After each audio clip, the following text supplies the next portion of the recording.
देश में लगातार एआई का मिसयूज़ बढ़ता जा रहा है। बहुत लंबे समय से हम लोग आवाज़ उठा रहे हैं कि एआई को किसी तरह से रेगुलेट करने के लिए सरकार कोई तो प्रभावी कानून बनाए, लेकिन सरकार के कान में जूं तक नहीं रेंगती है। और अब इसका नतीजा ये है कि समाजवादी पार्टी की सांसद इकरा हसन डीप फेक का शिकार हो गई। दरअसल हुआ ये कि समाजवादी पार्टी की सांसद इकरा हसन चौधरी का एक डीप फेक वीडियो किसी ने बनाकर वायरल कर दिया, और जब ये वीडियो पूरे सोशल मीडिया में वायरल होने लगा तो शिकायत पुलिस तक पहुंची। और फिर जब जांच पड़ताल हुई तो पता चला कि ये डीप फेक वीडियो दो नाबालिग बच्चों ने बनाकर एक फर्जी फेसबुक अकाउंट इकरा हसन चौधरी एमपी पर अपलोड किया था, और इसके बाद यहीं से वीडियो वायरल हुआ। आपको बता दूं कि सांसद समर्थक इमरान नदवी ने एक्स पर वीडियो से फोटो काटकर उत्तर प्रदेश पुलिस को टैग कर शिकायत की। फिर डीजीपी के आदेश पर शामली पुलिस ने मामले की जिम्मेदारी साइबर सेल को सौंप दी है। फिर वीडियो और फर्जी अकाउंट्स की जांच शुरू कर दी गई है। एसपी शामली राम सेवक गौतम ने कहा कि आरोपियों की पहचान होते ही गिरफ्तारी कर सख्त कार्रवाई की जाएगी। और इसी बीच एक माफीनामा वीडियो वायरल हो रहा है, जिसमें मेवात क्षेत्र की एक महिला जिनका नाम रजिया बानो है, जो मेवात पंचायत की कोई पदाधिकारी बताई जा रही हैं, वो खुद सामने आई हैं। और उसी वीडियो में दो नाबालिग बच्चे भी दिख रहे हैं जिन पर इकरा हसन का डीप फेक वीडियो बनाने का आरोप लगा है। और इन्हीं बच्चों से रजिया बानो माफी भी मंगवा रही हैं, जिसमें वो खुद पूरे मेवात की ओर से खेद प्रकट कर रही हैं। साथ ही सोशल मीडिया में वायरल किए गए वीडियो को हटवाने की बात भी की गई है और पूरे पंचायत की तरफ से माफी मांगी गई है। साथ में उन बच्चों से भी माफी मंगवाई गई है जिन्होंने ये फर्जी वीडियो बनाया है, और साथ ही ये गुजारिश भी की गई है कि इन बच्चों को माफ कर दें। बिरादरी की तरफ से मैं रजिया बानो पहलवान और जिला अध्यक्ष नुह मेवात इकरा बहन से माफी मांगते हैं हम लोग कि ये दो नादान बच्चे थे 12-13 साल के, इन्होंने उनके लिए वीडियो बनाई और एक ऐसी वीडियो बनाई जो हमारे समाज के लिए बहुत ही गलत संदेश उससे जा रहा था। ये बच्चे नादान हैं, इनको आप माफी दीजिए। पूरी बिरादरी की तरफ से मैं माफी मांगती हूँ। आम का गांव झिरका विधानसभा ये है और इस विधानसभा के ये बच्चे हैं। अब हमने इनको सुधारा भी है। और बोल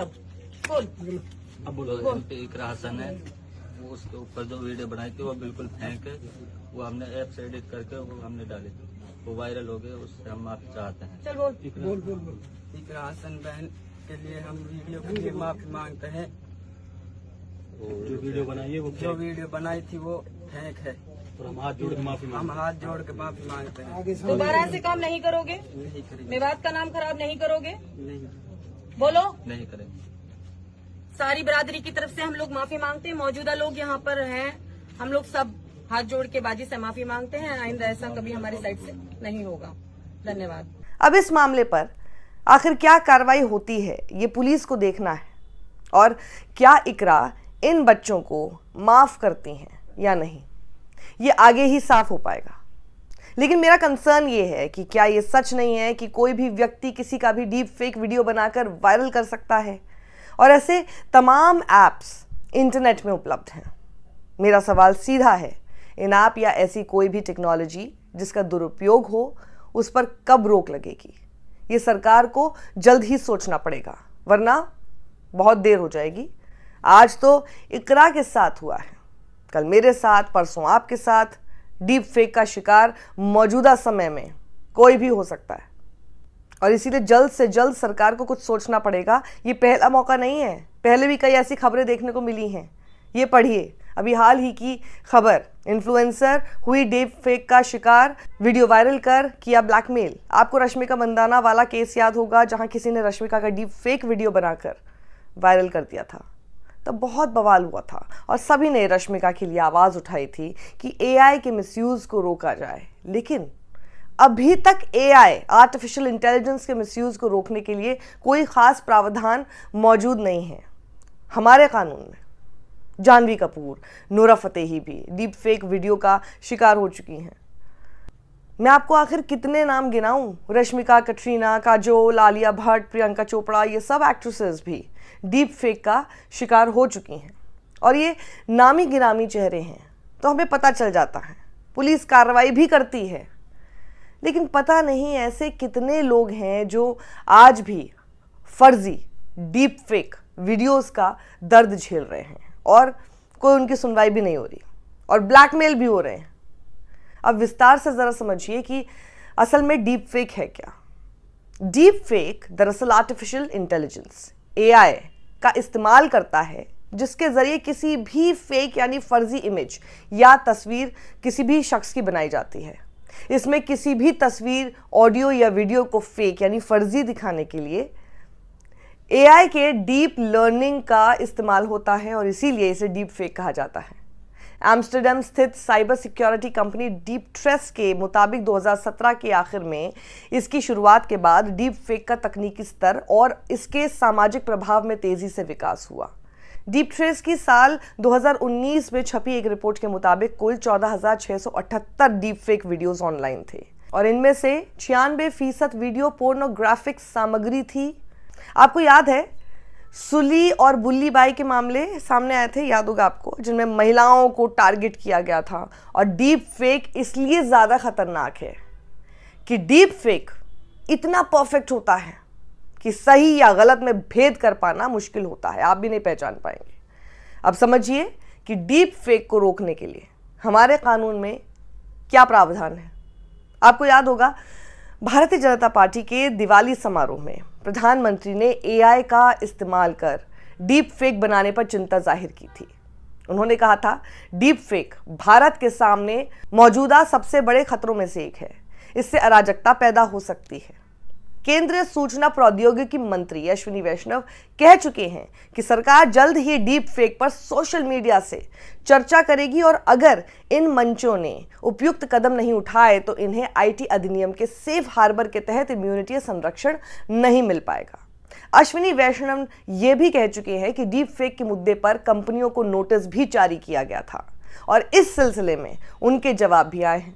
अब डीप फेक के मामले जैसे ही सामने आते हैं उसके तुरंत बाद इस बात पर बहस तेज हो जाती है कि कड़े कानून बनाने की ज़रूरत है, जैसे कि अब हो रहा है।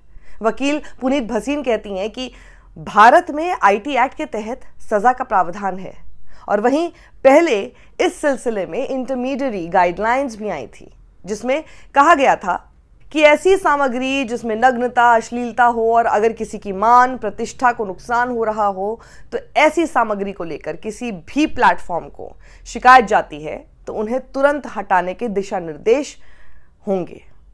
वो कहती हैं कि पहले ये प्लेटफॉर्म कहते थे कि वो अमेरिका या जिस देश में है वहाँ के स्थानीय कानून द्वारा नियमित है, लेकिन अब ये कंपनियां FIR दर्ज कराने के लिए कहती हैं और फिर सामग्री को प्लेटफॉर्म से हटाने के लिए कोर्ट के ऑर्डर की मांग करती हैं। वकील पुनीत भसीन IT मंत्री के कंपनियों को इम्यूनिटी देने के मामले पर कहती हैं IT एक्ट के सेक्शन 79 के एक अपवाद के तहत कंपनियों को संरक्षण मिलता था। अगर किसी प्लेटफॉर्म पर सामग्री किसी तीसरी पार्टी ने अपलोड की है लेकिन उस प्लेटफॉर्म ने सामग्री को सर्कुलेट नहीं किया है तो ऐसे में प्लेटफॉर्म को इम्यूनिटी मिलती थी और माना जाता था कि प्लेटफॉर्म जिम्मेदार नहीं है। लेकिन इंटरमीडिएरी गाइडलाइंस में अब ये स्पष्ट किया गया कि प्लेटफॉर्म के शिकायत अधिकारी के पास सामग्री को लेकर ऐसी शिकायत आती है और कोई कार्रवाई नहीं की जाती है तो सेक्शन 79 के अपवाद के तहत इम्यूनिटी नहीं मिलेगी और इस प्लेटफॉर्म के खिलाफ भी कार्रवाई होगी। अब ऐसे में जिसने सामग्री प्लेटफॉर्म पर डाली है उसके खिलाफ तो मामला बनेगा ही, वहीं जिस प्लेटफॉर्म पर अपलोड किया गया उसके खिलाफ भी सजा होगी। भारत के IT एक्ट 2000 के सेक्शन 66E में डीप फेक से जुड़े आपराधिक मामलों के लिए सजा का प्रावधान किया गया है और इसमें किसी व्यक्ति की तस्वीर को खींचना, प्रकाशित और प्रसारित करना निजता के उल्लंघन में आता है और अगर कोई व्यक्ति ऐसा करता हुआ पाया जाता है तो इस एक्ट के तहत 3 साल तक की सजा या 2 लाख तक के जुर्माने का प्रावधान किया गया है। और वहीं IT एक्ट के सेक्शन 66D में यह प्रावधान किया gया है कि अगर कोई किसी संचार उपकरण या कंप्यूटर का इस्तेमाल किसी दुर्भावना के इरादे जैसे धोखा देने या किसी का प्रतिरूपण के लिए करता है तो ऐसे में 3 साल तक की सजा या 1 लाख रुपए तक के जुर्माने का प्रावधान है। भारत के आईटी एक्ट 2000 के सेक्शन 66E में डीप फेक से जुड़े आपराधिक मामलों के लिए सजा का प्रावधान किया गया है। लेकिन इन सब कानून के चलते भी डीप फेक के मामले नहीं रुक रहे हैं। आपको क्या लगता है, आईटी एक्ट को और प्रभावी ढंग से लागू किया जाए या एआई के दुरुपयोग को रोकने के लिए एक अलग कानून की ज़रूरत है इस वक्त देश को? वरना इसी तरह से आने वाले समय में और भी लोग डीप फेक का शिकार होते रहेंगे। अपनी राय कमेंट बॉक्स में ज़रूर दीजिएगा। हमारा बैकअप चैनल है साक्षी 2.0, उसे ज़रूर सब्सक्राइब कीजिए। हमारे चैनल को यूट्यूब पर साक्षी जोशी को सब्सक्राइब आपने किया है और बेल आइकन अगर नहीं प्रेस किया है तो ज़रूर दबाइएगा। उससे आपको हमारे सभी वीडियोस के नोटिफिकेशंस मिलते रहेंगे। एक रेजर पे का लिंक हमने जनरेट किया हुआ है। अगर आप किसी भी तरह से हमारी टीम का सपोर्ट करना चाहते हैं तो आप कर सकते हैं और अपनी राय को कमेंट बॉक्स में देना मत भूलिएगा। सत्यमेव जयते।